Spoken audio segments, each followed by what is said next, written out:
Welcome, crypto fam, to another fabulous Thursday. Lots to discuss in today's show. Bitcoin traders weigh the next move with the Bitcoin price action at crucial 200-week trend line. And check it out, exactly 2 years ago today, El Salvador announced it will mine Bitcoin with active volcanoes. And today it's investing billions into BTC. And quoting Max Kaiser, as Volcano Energy's market cap rises to $100 billion, El Salvador's GDP will also rise to $100 billion.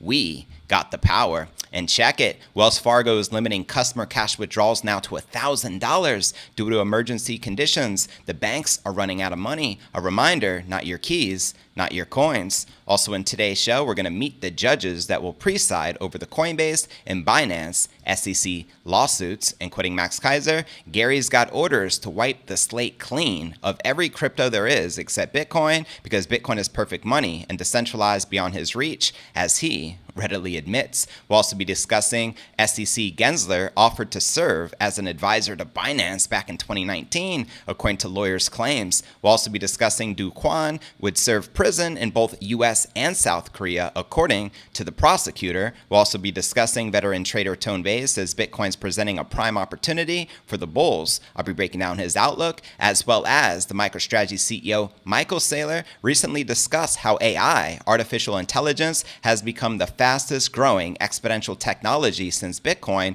with ChatGPT growing from 0 to 100 million users in less than 2 months. He also discusses Bitcoin as a shield against AI-driven threats. We'll also be taking a look at the overall crypto market. All this, plus so much more, in today's show. And welcome everyone tuning in. This is pod episode number 1306. I'm your host JV, and today is June 8th, 2023. We got lots to discuss. As you can see, the market watch, Bitcoin up 0.2% for the day, trading back above $26,500. We also have Ether barely back in the green, trading above $1,840. XRP up 1.6%, and BNB up 0.8%, while Solana, Polkadot, and Avalanche all correcting and in the red. And checking out coinmarketcap.com. Currently, the crypto market cap is sitting just above 1.1 trillion, with about 30 billion in volume in the past 24 hours. Bitcoin dominance at 46.6%, with the Ether dominance at 20.1%. And checking out the top 100 crypto gainers in the past 24 hours, Terra Luna Classic up 7%. We also have Stacks up 6% and Immutable up 4%. And checking out the top 100 crypto gainers for the past week, FTT coin up almost 17%. You can't make this stuff up, folks. And Luna Classic up 6.6%. Some of the biggest losers include Hex down 8.6% and Lido DAO down 6.3%. And checking out the Crypto Greed and Fear Index, we're currently dead in the middle with a 50, which is neutral. Yesterday a 53, last week a 52, and last month a 51, which is neutral as well. And welcome to everyone just tuning in. How many of you took advantage of this recent dip? Let me know in the comments below, and keep stacking them sats. And now for today's Bitcoin technical analysis, let's check out the charts and what is happening. Bitcoin cooled the volatility into June 8th's Wall Street Open as market participants waited for signals. And right here, you're looking at the Bitcoin 1 hour candle chart. Now, data from Cointelegraph Markets Pro and TradingView showed Bitcoin circling the key long trend line near 26.5. And after flash volatility surrounding industry news events, Bitcoin returned to sideways trading after bouncing from 3-month lows. Now the 200-week moving average formed a critical focus. We are currently sitting right on the 200-week moving average, Trade and Sweet, Decent Trader wrote in their analysis, quoting them here, the low time frame bear case for Bitcoin, the long-short ratio is continuing to increase. We're currently sitting right on the 200-week moving average. The U.S. market tends to sell when they wake up, especially if there is more negative news. Now, popular traders, including Crypto Tony, were on the sidelines until a more pronounced trend became apparent, quoting him here, this is the structure I'm currently going by on Bitcoin, and I remain out of a position while we are mid-range. No point rushing nay entries when things are not crystal clear. We got a good short before, and now we prepare for the next entry. And another chart showed a potential downside target in the support zone just below 26,000, as outlined in this chart. Unchanged view on Bitcoin, consolidation, falling selling wedge. Not overly interesting until we get a breakout, said fellow trader Jelly. And more optimistic takes come from trader Kingla Crypto, amongst others, who eyed the potential repeat of the upside from early March. As outlined here, it's happening again, and it shows you the Bitcoin price action going on up to $31,000. Now let's discuss the DXY, which is the US dollar currency index. It fell to its lowest in several days, targeting support from the monthly open in late May. Popular trader Milky Bull Crypto was amongst those inferring a position outcome for BTC, quoting them here, correlating dollar index DXY and Bitcoin. We can see the market maker's model in play, and he also said Bitcoin still has one more leg up. So there you have it. Let me know if you agree or disagree with the analyst. And as I mentioned in the intro, exactly 2 years ago today, Bukele made this announcement. I've just instructed the president of La Geo SV, our state-owned geothermal electric company, to put a plan to offer facilities for Bitcoin mining with very cheap, 100% clean, 100% renewable, zero emissions energy from all our volcanoes. This is going to evolve fast. And he wasn't bluffing, because lo and behold, we are evolving. As Max points out here, as Volcano Energy's market cap rises to $100 billion, El Salvador's GDP will also rise to $100 billion. And he says, we got the power. You're damn right. Now, if you currently have any money sitting in the banks, especially Wells Fargo, I'd highly consider you getting your money out the bank ASAP, as there are now withdrawal limits of only $1,000 allowed, because the banks are absolutely running out of money. And a reminder, not your keys, not your coins, or as I like to say here on the channel, not your keys, not your cheese. Now let's look into the judges, which are going to be presiding over the Coinbase and Binance lawsuits versus the SEC.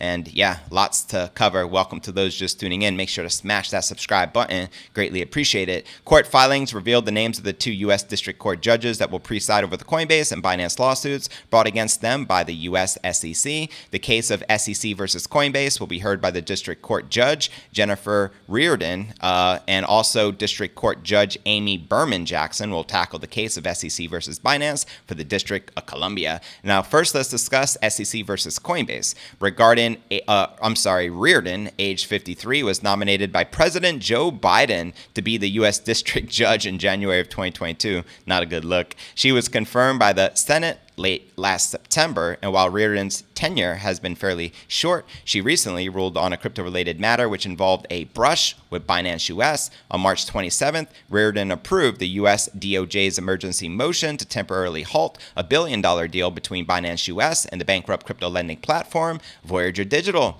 Now it's starting to make sense, right? The decision meant the impacted Voyager customers would have to wait longer to be paid out. Reardon applied the balance of hardship test to arrive at the decision in favor of the U.S. government. Doesn't surprise me whatsoever that she will rule in the favor of the U.S. government, especially being appointed by Sleepy Joe. You can't make this stuff up. This later proved to be a deal breaker for Voyager, with Binance US pulling out of the deal a month later, blaming a hostile and uncertain regulatory climate in the U.S. for its change of heart. Now, Voyager's bankruptcy plan was finally approved on May 17th, however, not by Reardon. And prior to serving as a judge, Reardon worked as a commercial litigator and received her Juris Doctorate from New York Law School in '96. So it should be noted the judge's background, experience, or previous rulings on other cases are not an indication of the outcome of future cases. Now for the next one, SEC versus Binance with Judge Amy Berman Jackson. Judge Jackson, age 68, was appointed as a U.S. District Judge by U.S. President Barack Obama in 2011,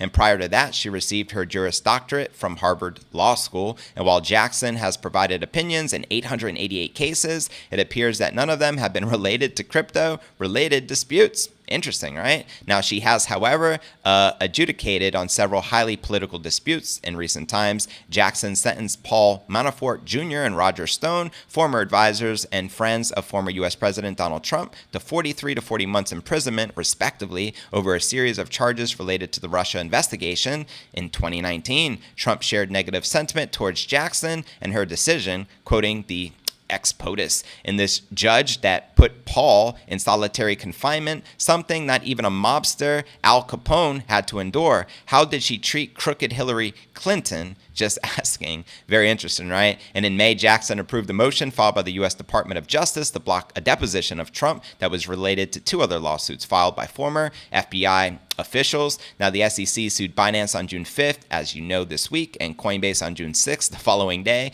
alleging the exchanges broke various security rules, most notably for purportedly offering cryptos that the regulator considers to be unregistered securities. Binance was accused of operating illegally in the United States. Binance and Coinbase have both confirmed they will vigorously defend the lawsuits laid out against them. And quoting Max Kaiser, Gary Gensler's got orders to wipe the slate clean of every crypto there is, except Bitcoin, because Bitcoin is perfect money and decentralized beyond his reach, as he admittedly admits. So there you have it. What do you think is likely to come out of this as Operation Crypto Choke Point continues here in the United States? Let me know your thoughts in the comments right down below. Now that we discussed the judge's ruling on these cases, now let's discuss the story that Gary Gensler allegedly applied for a position with Binance a few years back. That's right. Check this out. United States Securities and Commission Chairman Gensler, I call him No Clarity Gary, offered to serve as an advisor to Binance. Lawyers representing the crypto exchange and its founder CZ have alleged, according to a June 7th CNBC report, documents filed by the SEC on June 7th indicated attorneys from Gibson and Dunn and Latham and Watkins alleged Gensler offered to serve as an advisor to the exchange back in March of 2019. However, a previous report from the Wall Street Journal in March indicated that Binance had actually approached Gensler first in 2018 for the advisor role, and according to the Wall Street Journal, which cited messages and docs from 2018 to 2020, Ella Zhang, who was then the head of Binance's venture investing arm, and Harry Zhou, co-founder of the Binance investment firm Koi Trading, first met with Gensler in October of 2018 to offer him an advisory position, but Gensler later declined the offer. Wonder why. Additionally, the report claimed multiple private companies approached Gensler to serve as the advisor while teaching at MIT, but he declined all the offers. United States President Sleepy Joe nominated Gensler to the chairman of the SEC in February of 2021, when he was sworn in office on April 17th of that year. And prior to joining the SEC, he was a professor of the practice of global economics and management at the MIT Sloan School of Management from 2017 to 2019. He served as the chair of the Maryland Finance Consumer Protection Commission. Then, as we all know, the SEC just recently sued Binance on June 5th for failing to register as a securities exchange and for allegedly operating illegally in the United States. The financial regulator pressed a total of 13 charges against the crypto exchange, including unregistered offers and sales of BNB, Binance USD tokens, as well as its staking platform. Now, CZ had some words to say in response to all this controversy.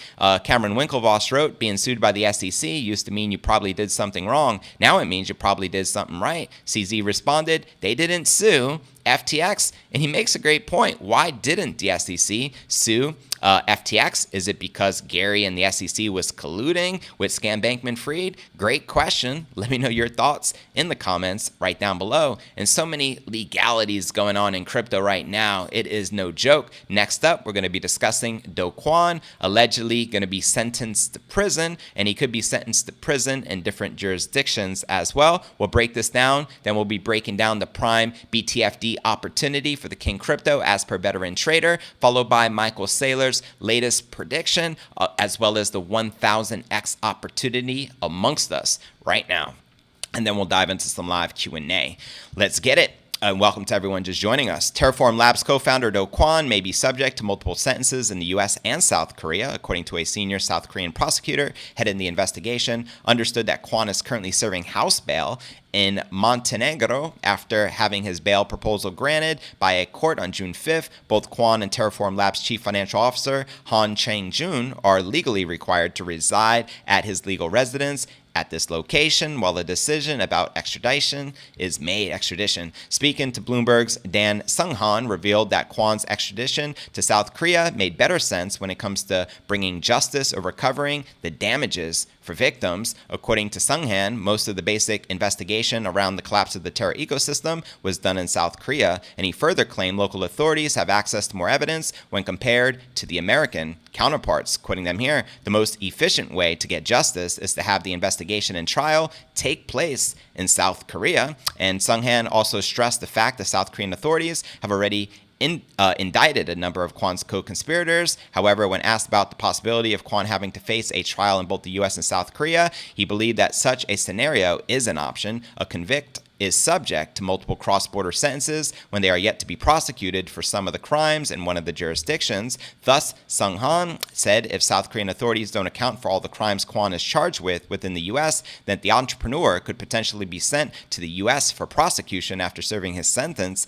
in South Korea, which could be over 40 years alone. So we're talking about life in prison at the end of the day. The prosecutor expects Kwon's sentence to be the longest sentence ever handed down in South Korea. Kwon's cold wallet, which supposedly contains 10,000 Bitcoin, remains untraceable. Interesting. Sung-han confirmed authorities can see funds being moved from wallet in question. However, the location of the wallet and the process used to withdraw the funds remains a mystery. This is the largest financial fraud or financial securities fraud case that has ever happened in South Korea, he pointed out. And here you can see Do Kwon in handcuffs with the authorities after the court dismissed the prosecution's appeal. Kwon was held by the authorities on March 23rd after he was caught trying to fly out of the country using fake documents. Definitely not a good look to use a false passport, for example. A local report suggests that South Korea's financial watchdog, the Financial Service Committee, is reviewing Binance's acquisition of the local crypto trading platform GoPax. And in its review of the GoPax deal, the FSC pointed out Binance's alleged security law violations with a request from the SEC to freeze Binance US assets, as I recently pointed out. Now, if Binance US assets were frozen and you have your funds on the crypto exchange, you're doomed. So make sure to take all of your crypto off the exchanges right now. If you don't understand, as I'm trying to stress this very loud and clear, any cryptocurrency, Binance, Binance US, Coinbase, etc., I don't care what the exchange is, remove it off the exchanges or forever hold your peace. Not your keys, not your coins. It is what it is, folks. This may be your final warning. And with that being shared, now let's discuss the latest analysis and outlook as per veteran trader Vays. Seasoned trader Vays believes the latest Bitcoin correction is giving the bulls a chance to load up on the top crypto by market cap at a discounted price. That's right, BTFD, but I freaking dip. In a new session, Vays tells his subs that Bitcoin's dip on Monday is largely a news-driven event. And according to the trader, investors got spooked by the news that the US SEC is suing crypto exchange Binance and its CEO, CZ, quoting him here, "I still think this is a good buy the dip situation. This drop was a news-related event, and people just panicked a little bit because the SEC joined the case." And following the correction, Vays says the Bitcoin's daily chart now looks bearish as it's trading below a key moving average. Quoting him here, "The daily chart is looking very, very ugly. We have broken the 120-day moving average. This is one of my favorite moving averages. I don't like the fact that we broke it. If we go back above this moving average in the next 24 hours, then it will not matter. But if we don't, there is some horizontal support at 25,000. Other than that, you have the long-term moving average at 23,500. I would be surprised. I'd be very surprised if we fall below 25,000. The 128-day moving average is currently hovering at 26,200 at this time. And although Bitcoin is flashing signs of weakness, Vays says he expects Bitcoin to bounce in the coming days. Quoting him here, "I still think we are going to rebound any day into the upside." So there you have it. Let me know if you agree or disagree with the veteran trader. And to watch this video he did, so the SEC and Gary Gensler just crashed the market, buy the dip, check the show notes below the video in the description. And now let's break down our breaking story of the day. I recently watched an interview on the What Bitcoin Did podcast with Peter McCormick, where they had Michael Saylor. It's probably about a week old. It's still pretty fresh and still pretty new. And they talked as a big focus on AI, which we know as artificial intelligence. And then he started talking about disruptive technologies, such as AI being one of the fastest growing technologies we have ever witnessed. For example, ChatGPT literally grew from 0 to 100 million users in less than 2 months. So this is a 1,000x opportunity for an exponential technology. And I'm going to be sharing some of Saylor's thoughts on AI in particular and how Bitcoin can protect you from any AI-driven threats. And then we'll dive into some live Q&A. Be sure to smash that like if you're just tuning in and hit that bell icon to turn on all notifications. So yeah, crypto threats in the age of AI. During an interview with Go News, which was also another interview he recently did talking about AI, Saylor warned of the risk that cyberspace increasingly faces as AI becomes more sophisticated. He emphasized that it is now easier than ever to generate fake online personas using advanced technology. He makes a great point, quoting him here. The risk in cyberspace is I can spin up a billion fake people and I can create a civil war by having the fake Republicans hate on the fake Democrats, or the real Democrats having the fake Democrats hate on the real Republicans, etc. This tactic, he suggests, can be utilized to generate discord, manipulate public sentiment, and thereby destabilize society. Saylor remarks are not without substance. The tech mogul, with a Twitter following of over 3 million people, claims to encounter nearly 2,000 fake followers daily. Like whoa. In one instance, he watched as 1,500 bot accounts were wiped from his follower list in an hour, quoting him here. So we can no longer live with that status quo, he urged. Now, in the face of such challenges, we're going to be discussing the unlikely hero of cybersecurity being the king crypto. Saylor sees a solution in the decentralized world of cryptos, specifically Bitcoin. This surprising proposition stems from his belief that the power of cryptography, combined with the decentralized network that Bitcoin offers, could increase the cost and consequences of launching nefarious cyber attacks. Quoting him here, if someone wants to launch a billion Twitter bots, that's going to cost them a billion transactions. So by combining the power of cryptography with the power of decentralized crypto network like Bitcoin, we could bring the cost and consequences into cyberspace. So in essence, Saylor suggests Bitcoin's potential as a tool in establishing a secure, trustworthy cyberspace despite the rising tide of AI-driven threats. His approach prompts looks like reimagining cybersecurity, providing an innovative and unconventional countermeasure to the evolving landscape of cyber threats. So there you have it. Let me know if you agree or disagree with the Giga Chad himself, the Bitcoin bull, Michael Saylor, and what are your thoughts regarding AI technology being one of the fastest, most disruptive technologies in the world. He also discussed, he said, typically technologies like this, referring to AI, that are so disruptive and so fast growing, typically have a 5-year window. And he said that that 5-year window in this interview with McCormick started roughly 6 months ago, which ultimately means for those of you who want to seize the moment, seize the opportunity on this 1000x disruptive technology, take advantage of it within the next 4.5 years, because he said technologies like this, there's typically a window of 5 years, and that window started 6 months ago. And let me know if you agree or disagree with Michael Saylor. And with that being shared, now let's dive into some live Q&A. Welcome to each and every one of you today in the live chat. Chris Minka, what's good? Michael Furbury, we have Andre, good to see you. Statwise Jenks, always a pleasure, family. We got Carl Borchers in the house. We got DEFCON 2, what's good? Savage NFT, Greedy Savvy 1, Savvy Bitcoiner, Chris Minka, Jeremy Amos, good to see the fam, Digital Dankness, appreciate your support each and every day. We got Mike M in the building. He says he's doing as well as a 73-year-old can be. Love it, God bless. You know what I mean? Alan Haley, it's good to see you as well, fam. Jeff S. says, good morning from the happiest place on the earth. Love to hear that. What is the happiest place on the earth? Do enlighten me. Are you in El Salvador? If you're in El Salvador and you're being paid in Bitcoin with no capital gains taxes, your salary by extension is tax-free. I just realized that. That's right. You gotta love that. That's a massive win for El Salvador.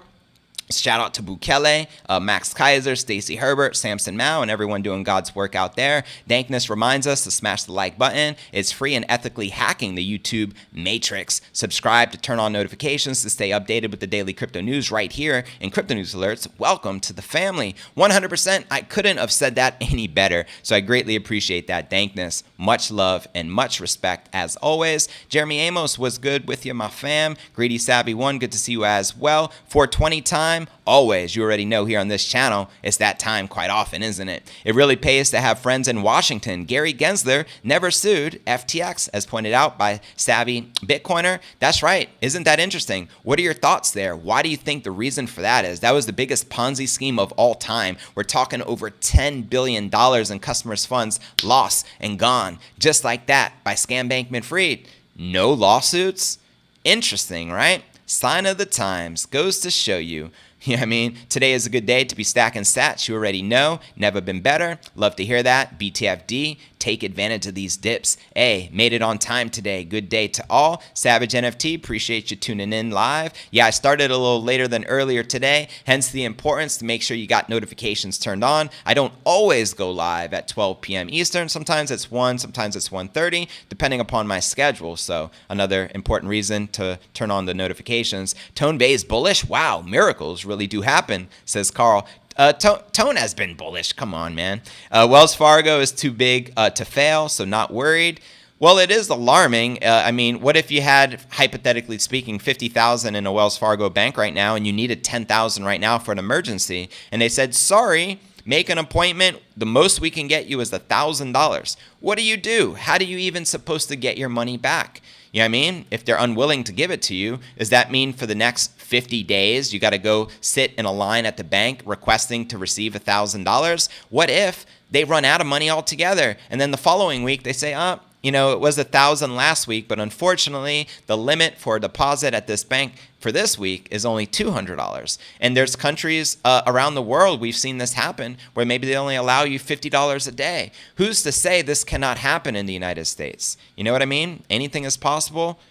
Tone Vays bullish. Yeah, it is what it is. Absolutely. Welcome, Nona. Welcome, Phil C. The best thing for Bitcoin is for Trump to not support it. Exactly, says Nona. The boy Kwon was trying the race. That's right. He was on the run for quite a minute. It took the authorities roughly a year to find him, and he made a grave mistake. You don't travel with forged passports and forged documents. Makes no sense. You know what I mean? He should have just remained in hiding if he was looking to, you know what I mean, flee the scene. Nothing is too big to fail. Everybody, nothing. 100%, nothing is too big to fail. We've seen the largest exchange in the world collapse and get attacked by the SEC and regulators. You know, FTX last year, we saw Terra Classic, Terra Luna, whatever, all the Kwon coins. We saw Three Arrows Capital.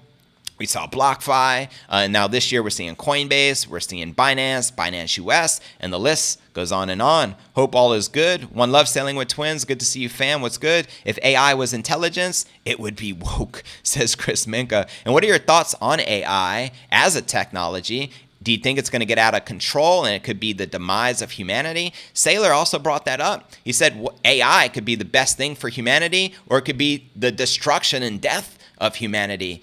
It's very alarming and very scary how intelligent these bots truly are. Does that worry anyone here?